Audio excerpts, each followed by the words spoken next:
ici, dans cette église Saint-Laurent, que j'ai eu le plaisir d'aménager il y a quelques années, quand j'étais, ça remonte à il y a assez longtemps, maire de Bayeux, et qui est évidemment extrêmement d'actualité par rapport au sujet de nos rencontres. Je vous souhaite évidemment donc la bienvenue à tous pour cette journée de travail. Et c'est vrai qu'après le succès des premières rencontres des associations patrimoniales du Calvados, je crois que ça fait 2 ans, le département et son service patrimoine vous propose aujourd'hui cette 3e édition de Bouge ton patrimoine, entièrement dédiée à la problématique de l'ouverture des églises. Pour débattre de cette question, donc, quoi de mieux, je le disais, et de plus naturel que de le faire dans cet auditorium de Bayeux, anciennement donc église, désaffectée, et aujourd'hui dédiée à la culture sous toutes ses formes. Monsieur de Sèze, architecte du patrimoine, reviendra sur ce projet dans quelques instants. À cette occasion, la ville de Bayeux nous a ouvert grandes ses portes, et je tiens vraiment à les remercier, tout particulièrement monsieur le maire, les équipes municipales, pour leur accueil, ainsi que leur disponibilité, mais je dois vous dire que je n'étais pas très inquiet. L'association Église ouverte, qui nous a aidés à bâtir ce programme, a été un autre interlocuteur privilégié pour organiser cette journée. Merci à ses membres, et particulièrement à M. Tilly et son président, pour la région des Hauts-de-France.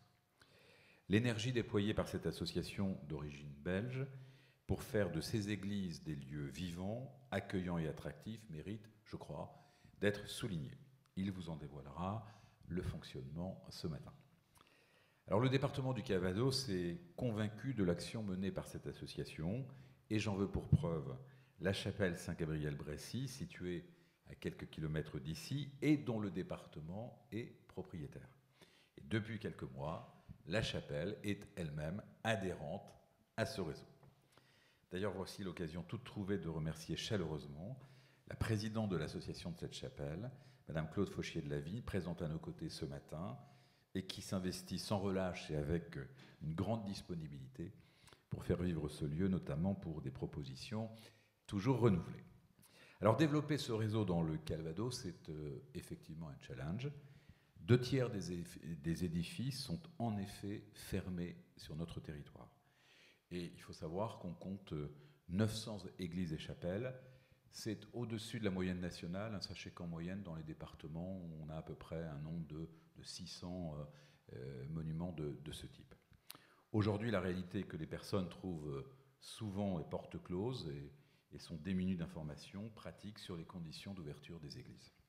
C'est lors de randonnées, de visites touristiques ou autres que ce phénomène se produit. Et je pense que vous l'avez vous-même vécu quelquefois. C'est assez frustrant, surtout lorsque l'on connaît la richesse patrimoniale de notre département. On a tendance, avec fierté d'ailleurs, à répéter que le département du Calvados est, après Paris et la Gironde, le département qui dispose du plus grand nombre de monuments inscrits classés. C'est une réalité, et ce, malgré les destructions qu'on a connues pendant la période du débarquement. Donc nous avons évidemment un département qui est très axé sur cette notion de patrimoine. Et c'est la raison pour laquelle je souhaite donc essayer, par rapport à ces problèmes de fermeture, d'accueil, d'inverser la tendance en vous encourageant, vous, propriétaires, associations, à contribuer à développer effectivement cette initiative. Alors sachez que le département du Calvados sera présent à vos côtés, tant financièrement que techniquement, par le biais de son service patrimoine, pour vous aider à poursuivre vos actions de restauration, de sécurisation, de mise en valeur et d'ouverture régulière. Cette journée va donc permettre de débattre tant sur la question de l'ouverture que sur les problématiques qui en découlent, et il s'agit, nous le savons, de trouver des solutions tous ensemble. Le focus sera aussi porté tout naturellement sur les questions de sécurité et de sécurisation des biens et des personnes. Alors on a eu un certain nombre d'événements récents, on pense bien sûr à Notre-Dame, ou encore à la cathédrale d'Oléron-Sainte-Marie, et ces événements nous invitent effectivement à construire en prévenant les risques. Je vous avoue que quand j'ai vu les images terribles de Notre-Dame, j'ai immédiatement pensé à ce que serait un même événement ici sur la cathédrale de Bayeux. pour être bayeuxin de naissance, de cœur et d'esprit. Vous savez, je dis souvent que quand vous êtes au bord de la mer, on cherche à avoir une vue sur la mer. Quand vous êtes à Bayeux, on cherche à avoir une vue sur la cathédrale. Et ça montre bien la force de ce patrimoine inscrit, je crois, dans l'esprit et le cœur de tous les habitants. Et donc on voit bien que ces risques existent, et donc il nous faut essayer de travailler tous ensemble. Sachez que les équipes du département, toujours l'esprit créateur en tête, travaillent en ce moment même sur un projet qui permettra à terme de vous proposer un accompagnement personnalisé sur ces questions de sûreté et de prévention incendie.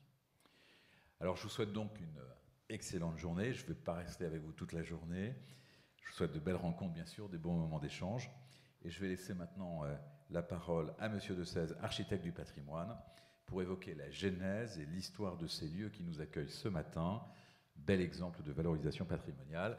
Merci de votre attention. Très belle journée à tous.